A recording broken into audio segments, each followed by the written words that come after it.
हमारे पीछे आप लोग खेत देख रहे होंगे, जो खाली सूखे पड़े हुए हैं। इन्हीं खेतों में थोड़े दिन पहले हरी-भरी फसलें लहराती थीं। अद्भुत आनंद आ रहा था। फसलों की खुशबू अद्भुत थी और आज खेत खाली हैं। इसी प्रकार से हमारा जीवन है। जन्म लेते हैं, धीरे-धीरे बड़े होते हैं, जवान होते हैं, बुढ़ापा आता है, मृत्यु हो जाती है, गायब हो जाते हैं। इन्हीं फसलों की तरह गायब हो जाते हैं। कोई फसल दिखाई नहीं पड़ रही है। ऐसे हम आप भी गायब हो जाएँगे एक दिन। मगर ये ज़मीन अभी भी है, ये धरती, ये मिट्टी अभी भी है। ऐसे ही ये चेतन से ही हम लोग प्रकट होते हैं और उसी में विलीन हो जाते हैं। तो चेतन तो हमेशा ही रहता है, रहेगा। चेतन का ना आदि है, ना अंत है। चेतन ईश्वर परमात्मा समय से परे है। वहाँ कोई समय नहीं है। अद्भुत खेल है। समय हमने सबने अपने उपयोग के लिए बनाया, व्यावहारिक उपयोग के लिए समय की कल्पना की है। क्योंकि जिसका चेतन का ना कभी जन्म हुआ है, ना मृत्यु होगी, वो आदि अनंत है, तो टाइमलेस है। जैसे अनंत में कोई चीज़ अनंत ही होती है, वहाँ समय होता ही नहीं है, सिर्फ़ वर्तमान ही है, वर्तमान ही रहता है। यही अद्भुत खेल है। अब ये हमें मिट्टी दिखाई पड़ रही है। फसलों का मूल तत्व तो मिट्टी ही है। फसलों के बीजों में जो सॉफ्टवेयर होता है, उन्हीं से पौधे तैयार होते हैं, उन्हीं से फसलें तैयार होती हैं। जैसा सॉफ्टवेयर होता है, जैसा बीज के अंदर सॉफ्टवेयर मौजूद होता है, वैसी फसलें तैयार हो जाती हैं। गेहूँ का सॉफ्टवेयर, गेहूँ फसलें तैयार होंगी। धान का है तो धान जिसका सॉफ्टवेयर होगा, वैसे ही चेतन हमेशा रहता है। हमारे आपके अंदर जो सूक्ष्म शरीर है, वो सॉफ्टवेयर ही है। जैसा सॉफ्टवेयर बनेगा, उसी के अनुसार हमारा पुनर्जन्म होगा। उसी से हम निर्मित होते हैं, उसी के अनुसार निर्मित होते हैं।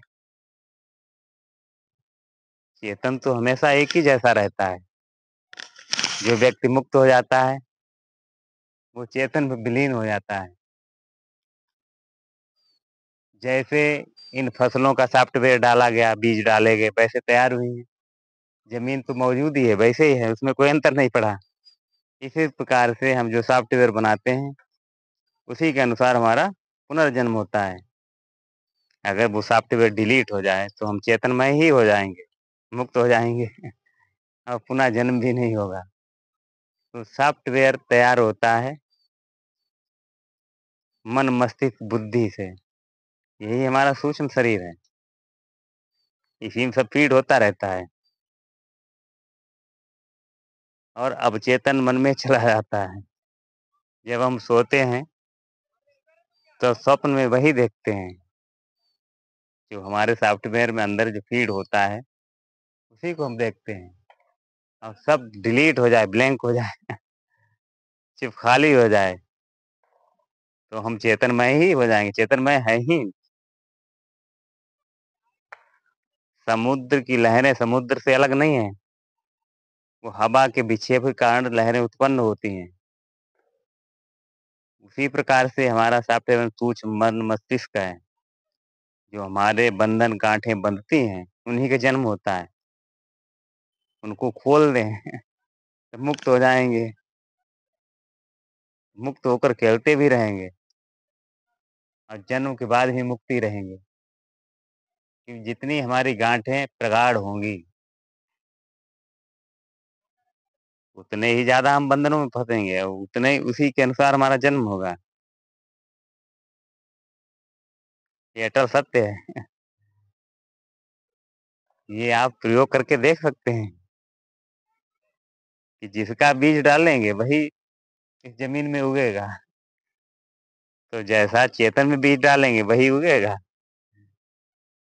आपकी जैसी वासनाएँ होंगी, आप उसी रूप में जन्म लेंगे।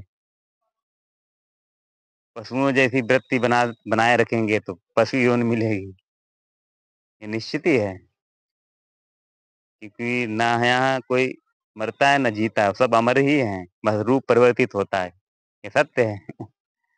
हम और आपका जन्म उसी दिन हुआ था, जिस दिन चेतन का हुआ। चेतन का हुआ ही नहीं आदि अनंत, तो हम भी आप भी आदि अनंत ही हैं। रूप परिवर्तित होगा, रूप तो परिवर्तित होगा, रहेंगे अमर ही। शरीर नष्ट होगा, नया बनेगा। जो हमारा मन मस्तिष्क होगा उसी के आधार पे दोबारा जन्म मिलेगा, मगर रहेंगे तो अमर ही। साइंस ने कहा है द्रव्य अविनाशी है।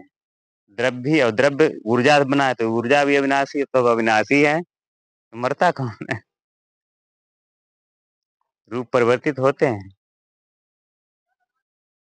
ऊर्जाएं नष्ट हो ही नहीं सकती, परिवर्तित होती हैं। मुक्त होने के लिए अपनी गांठें खोलनी पड़ेंगी। तो जब गांठें खुलेंगी तो ये जीवन ही एक खेल बन जाएगा, तो वर्तमान में ही आनंद आएगा।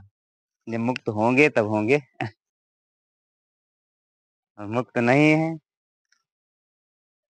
तभी आनंद आएगा, जब ये जान लेंगे कि ये सब खेल ही है। अद्भुत खेल है, देखिए कितने अच्छे फल आए हुए हैं, बीज आए हुए हैं। ये सॉफ्टवेयर तैयार हो गया नए पौधों के लिए, और इसमें चीटा विचरण कर रहा है, देखिए। पौधों में भी जंतु विचरण कर रहे हैं, सबके सॉफ्टवेयर हैं। चीटे का अपना सॉफ्टवेयर तैयार हो रहा है, और उसमें भी चेतना है, वो भी निर्णय ले रहा है, घूम रहा है। और जीवन जी रहा है, कई सालों तक जी सकता है, जैसे हम जी रहे हैं। खा पी रहा है, बच्चों को जन्म दे रहा है, वही हम कर रहे हैं जो पौधे, पेड़ पौधे, जीव जंतु, बैक्टीरिया वायरस सब कर रहे हैं। कि चेतन में जो विक्षेप होता है उसी से सब उत्पन्न होते हैं। अब चेतन ही हर जगह मौजूद होता है। तो असली मृत्यु कभी होगी ही नहीं, क्योंकि जब तक चेतन चेतन तो हमेशा है, तो असली मृत्यु कहाँ होगी? रूप परिवर्तित होंगे।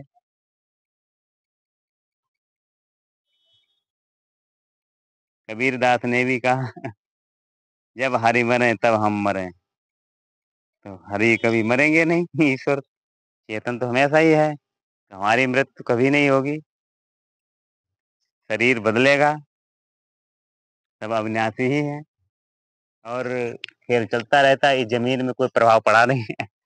फसलें आई कट गई, अब जमीन जी की त्यों है, कोई अंतर नहीं पड़ा है। इस जमीन से एक कण भी मिट्टी कम नहीं हुई। अब फसलें तैयार होकर बनकर उपयोग हुआ। वो भी अपने आप ही है, ऊर्जा का परिवर्तन रूप हो जाता है। एक छोटा सा पौधा लगाते हैं और उसका इतना वजन हो जाता है, मिट्टी जीती क्यों रहती है? तो सब सॉफ्टवेयर ऊर्जाओं का खेल है। कहाँ से ऊर्जा आती, कहाँ से ऊर्जा द्रव्य में चेंज हो जाती है। आप एक पौधा लगाएं, गमले में लगाएं और उसका वजन कर लें, फिर पौधा वो धीरे धीरे बड़ा हो जाए, फिर उस गमले का वजन करें, उसमें वजन कहाँ से आ गया? तो सब ऊर्जा का परिवर्तित रूप है, चेतना अनंत है। अब जैसा हम सोचेंगे वैसी गांठें बनेगी, वैसे ही प्रकट होगा। यही सब है। तो जिसकी रही भावना जैसी, तिन मूरत देखी तिन तैसी। जैसा हम भाव करेंगे, भाव से परे हो जाएं, तभी हम मुक्त होंगे। मुक्त हो जाएंगे। तो मुक्ति क्या है? मुक्त होकर आनंद लें, और ऐसे ही खेल खेलते रहें, तो और असली आनंद आएगा। आएगा नहीं? कैसा लग रहा है? अच्छा। अच्छा लग रहा है? क्या नाम है तुम्हारा? गार्गी। कौन हो तुम? लड़की हो? देखें कहाँ लड़की हो? अच्छा।